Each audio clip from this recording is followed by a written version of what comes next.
I saw a clip of the Shawn Layden interview that this user Dreamwalker put up here on Twitter. They basically went ahead and prefaced it with a little missive that they said ex PlayStation boss Shawn Layden likens Xbox Game Pass to casinos. And then he puts in quote, but it's profitable.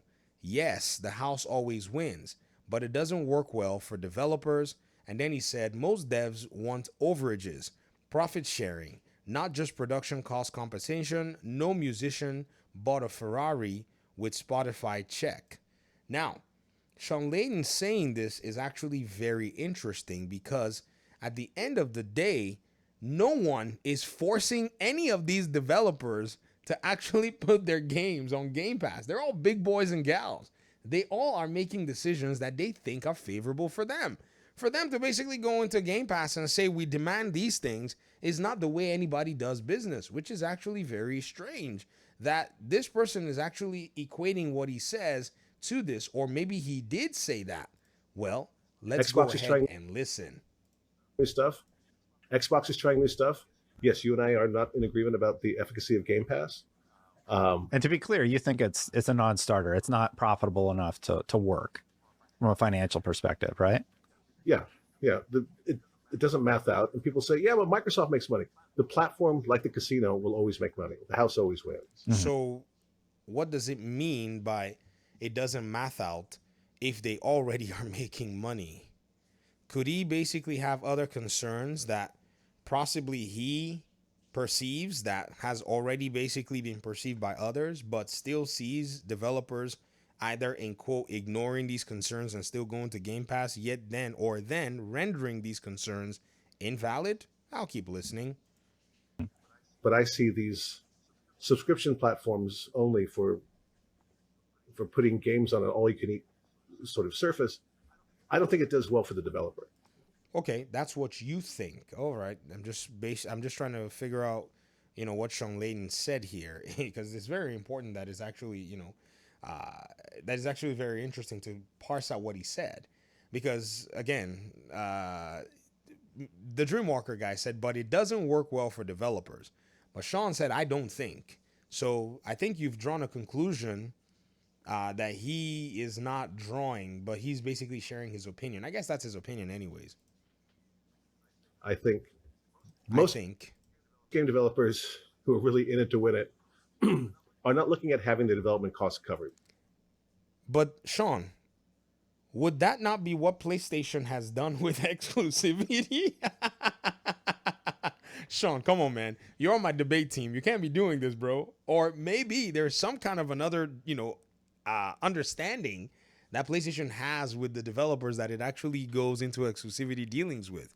Would development costs not probably be some kind of, a valid exchange?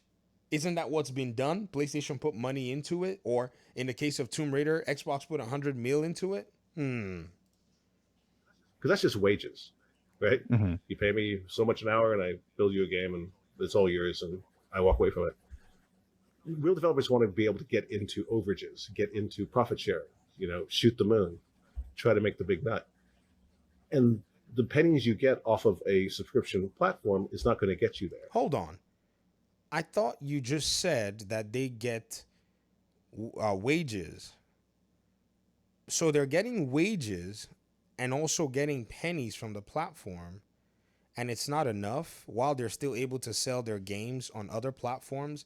But even with these concerns that you have, Sean, a lot of these developers are still diving head first into Game Pass. Huh. I don't know, bro. Something is a little bit amiss here. Don't y'all think?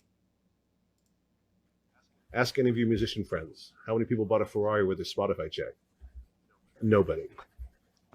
So Ferrari is the goal, which is basically you making a bunch of money. Then if these real developers are in it for the bigger bucks and in it to win it, then they ought not to go to Game Pass. In fact, I would recommend that if they really want to win it, they need to steer clear of Game Pass.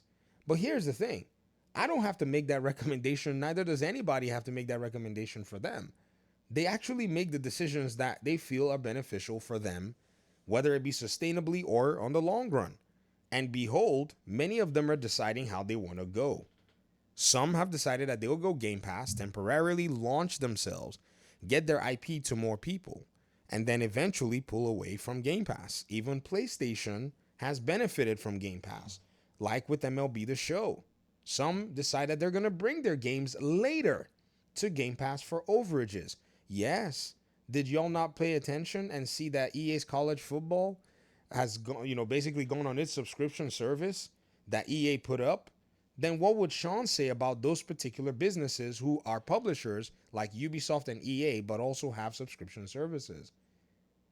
I don't know, Shawn. I think you have much more than just a disagreement about the feasibility of Game Pass, but instead it's a little bit more than you just don't see how they could be, they could pretty much expose the industry to be, a little over the top. It's just kind of weird at the end of the day. Now, here's something that, this person pretty much went out and put out there. And I don't know. I think Dreamwalker is a really, really, really, he seems like he's really pro PlayStation, right? They said this. They said all Game Pass, this is Fanboyism information. All Game Pass deals leaked in FCC files showed set one-time fees. No bonus based on performance. Fun fact, Bungie was in quote, the first and only studio to force Xbox to share profit after being mistreated so badly and threatening to quit. Then he put an AI overview that says Xbox Game Pass does not operate on a traditional profit-sharing model with developers. Instead, Microsoft offers developers license fees and other incentives to include their games in the service. Here's a more detailed explanation and talks about all of this stuff, which is interesting that a lot of these developers are quite aware of this, and many of them are still jumping into Game Pass. Could it be that some of them actually see that it works out for them? And I'm shocked because all these developers that these people are so-called fighting for, oh yeah, they need to be a profit-sharing model. No, they could just take their games to the market and take a chance with their games. And if their games are good, their games would do well. Balatro did well without Game Pass, then came to Game Pass. The other games like Lies of P, Wolong, Fallen Dynasty, Stalker 2, many of these games still have regular launches and releases. This is just anti-Game Pass boners being expressed here all over the place. And it's just so weird where all these people pretty much come up from. It's like they out of nowhere, they'll just dig out all this stuff. So people start doubting him and say, man, people like talking about stuff they don't know about and have no direct involvement in. As a consumer, a good deal is a good deal.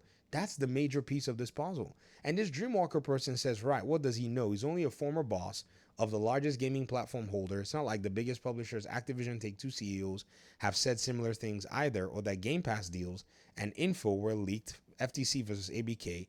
Only evangelist fanboys understand. Preach. Nah, Dreamwalker. I think what's going on here is this. You don't like the fact that Xbox has a service like Game Pass. Now, if these developers have, say, their arms being twisted and they're required to actually go to Game Pass if they want to get into the Xbox ecosystem, that's a different conversation. Xbox is not forcing them to do so. They can always walk away from a potential Game Pass deal. But many of them are taking the deals. Some are taking the deals at launch. Some are taking the deals post-launch. So again, as Mr. Layden did not go ahead to even, take the time to, clean it up and say, okay, maybe there might be these issues here and there. It just seems like he's basically throwing the baby and the bathwater out. This doesn't even need defense, by the way. It's just me just showing people, what some people still, purport to think when they have the information right in front of them. Y'all do know that this person can actually go ahead and look at Game Pass and look at the games that are on there and see the games that are new and see the games that are recently added and the ones that are getting one-time fees as well, right? Because you could tell, why would Xbox want to pay you a profit-sharing model for a game that you've already pretty much made, as much money as you're going to make for it? Keep your game. It's a very saturated market. They're not going to be chasing you around to find a game from you. This is what I was saying when those phantom developers were saying that, oh, Xbox Game Pass, it's just dried up. And Chris Drink was saying that they were no longer focusing on the service. And I was laughing going, who are these developers? It'd be nice to know who they are, because what they're going to do is they're going to leave room for the other developers who need a Game Pass, fee that can help them, development costs that can help them.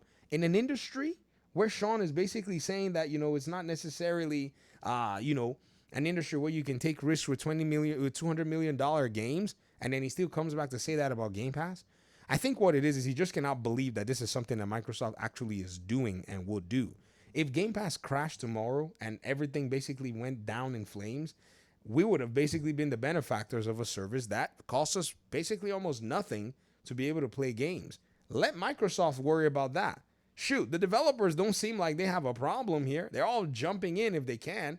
So I see no reason why I should be bothered about their business. Anyways, thanks for watching the video. Appreciate you guys so much. Talk to me in the comment section, and hopefully we'll talk pretty soon in another one. Peace out.